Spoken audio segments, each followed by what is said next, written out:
Hola médico satisfecho, en este vídeo vamos a hablar del por qué no vendes más consultas médicas.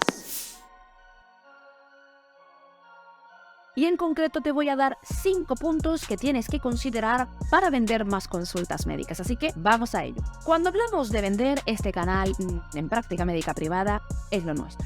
Y cuando hablamos de vender, hay que entender una palabra clave que se llama objeción de venta. Dícese de aquellos argumentarios que el paciente lo verbalice o no lo verbalice, tiene en su cabeza de por el cual no va a seguir adelante con el proceso de compra del plan de tratamiento o la consulta médica. Cuando hablamos de objeción son un montonazos, pero te voy a hablar de 5 que deberías de tener en cuenta porque son muy frecuentes en la clínica privada. Y si quieres aumentar el número de consultas médicas que ocurren, vas a tener que aprender a saber qué responder en cada una de ellas. Aquí en los próximos puntos te voy a dar ideas prácticas, ejemplos para que tú puedas aplicar y hacer tus propias respuestas de objeciones de venta. La primera de ellas es información. ¿Exceso o falta de información? Ay, Dios mío, los médicos.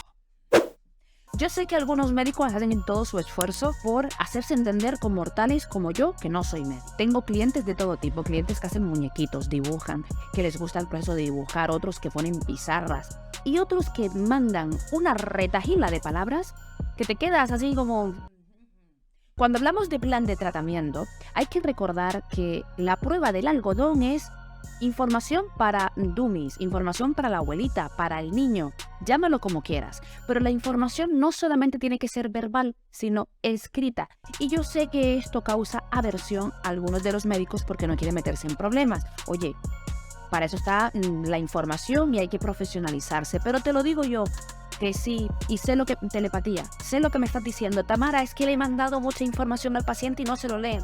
Lo sé, pero más complicado va a ser que todo lo verbalices, porque además estás hablando de términos muy técnicos, famoso síndrome del consultor. El paciente súper perdido porque no maneja tu terminología, es decir, está entendiendo un 10% parafraseando y además autodiagnosticándose. Es decir, por favor, información por escrita, intenta que no sea ni mucha ni poca. ¿Y esto cómo lo sabes? Oye, pues simplemente a través de la práctica. Haces un planteamiento, una hipótesis, esta es la información que le voy a decir, esta es la información que le voy a entregar, que aquí te hago relación a otros vídeos, pero normalmente es las recomendaciones pre, durante y después de un tratamiento, ¿vale? Simple, sencillo, algo práctico de gestionar. Pero cuando hablamos de un plan de tratamiento, por ejemplo, de eliminación de toxinas, de un plan preparatorio para hacer un plan de tratamiento, por ejemplo, para temas de bajar de peso, para hacer un procedimiento quirúrgico, cuando involucra muchas disciplinas médicas, aquí es muy importante que la información ni se quede calvo ni tan peluda. Es decir, vamos gestionándola y vamos retroalimentando con nuestros pacientes. Tamara, estoy siendo claro, y no tienes por qué ser solamente tú como médico, el equipo asistencial. Cuando las preguntas más frecuentes de una clínica son el 80% de las veces casi siempre la misma, simplemente con que hagas preguntas y respuestas ya tienes este punto organizado. Por favor, mucha información o falta de información es una de las razones por las cuales no cierras más planes de tratamiento. Segunda objeción a considerar, la falta de garantía.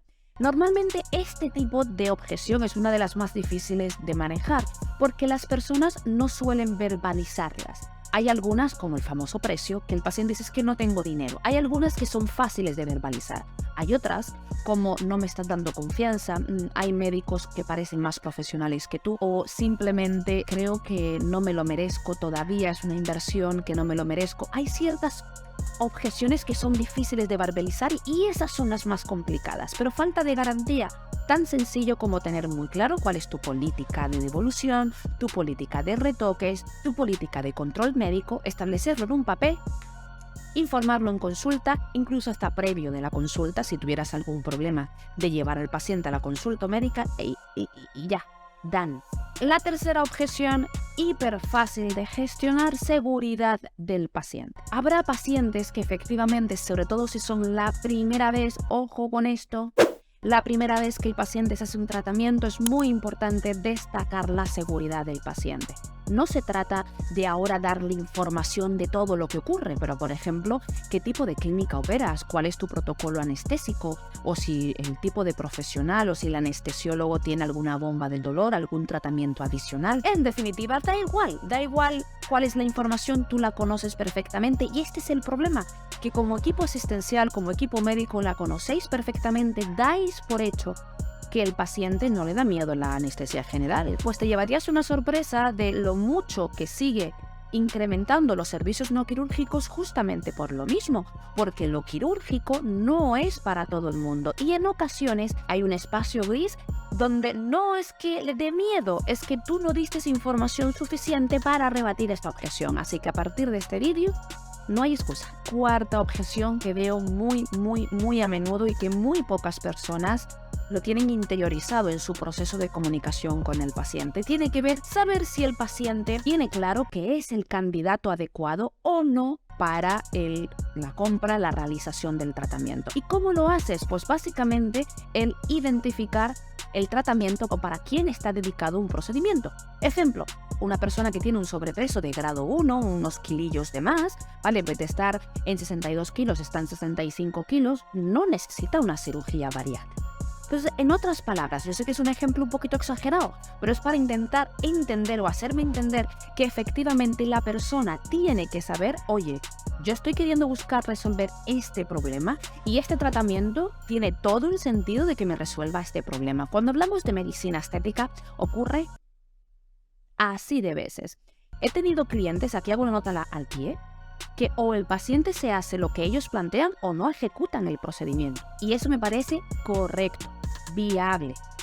No hay problema. Y por supuesto, en el quinto, como no era menos, vamos a hablar del precio. Porque telepáticamente, o 11 años de experiencia, me dicen que es la principal supuesta objeción. Wrong, mentira, disclaimer, no es verdad. El precio no es otra cosa que ausencia de valor. Tú no puedes permitir que tu experiencia profesional, que tu trayectoria profesional, que tu nivel de estudio sea aplicado solamente a cuánto cobras o menos cobras, ¿vale? Por eso, gran parte de nuestra metodología es evitar dar precios concretos cuando el paciente no ha ido a una valoración presencial con un médico tratante, porque te van a valorar solamente por precio. Hay excepciones, por supuesto, pero eso es otro tema en otro vídeo.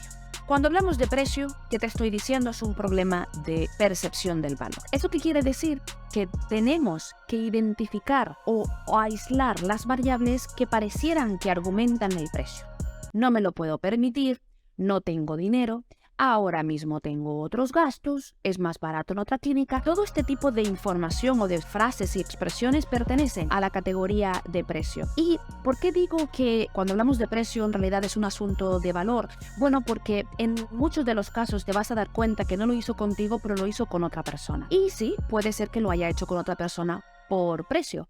Pero en realidad la variable que aquí estamos hablando es que en función de lo que me estaba solucionando, mi valor percibido, decidí hacérmelo con fulanito y no con Juanito. ¿No me crees? Y probablemente estás diciendo, no, Tamara, no te creo. Hay gente que solamente compra por precio. Para rebatir la objeción de precio, es muy importante que profundicemos a lo que se refiere el paciente. En ocasiones el paciente lo que está intentando es persuadirte en conseguir un descuento. Y en otras ocasiones, el paciente lo que está intentando persuadirte a ti como empresa, como servicio profesional, es a que te compare con otro proveedor. Entonces, en el segundo de los casos, cuando te comparan con otro proveedor, tienes que identificar con qué variable te está comparando. Es decir, a veces es que me hago los labios y hidratación de ácido hialurónico en otra clínica porque me sale más barato. Es el mismo producto, es la misma técnica, es la misma garantía, a eso me refiero, ¿vale? Cuando identificamos a otro proveedor, quitar las variables que son iguales y objetar o rebatir o profundizar en las variables que son distintas para que el paciente identifique el valor. Y en el caso que tú valides que lo que está intentando es ofrecer un precio más barato o un descuento, es importante entender que a nivel prioritario la persona si se lo quiere hacer ya, más adelante, para que tú lo tengas en cuenta en técnicas de beneficios o de posibles descuentos que bien aplicados pueden llegar a ayudar. Esto es temática para otro vídeo, pero espero haberme hecho entender hasta aquí. Las objeciones, si tú te las preparas, no dejan de ser más que predecir posibles respuestas que el paciente te va a dar y vas a darte cuenta cómo esto te va a ayudar a vender más consultas médicas. Hasta aquí nuestro vídeo y nos vemos en un próximo vídeo.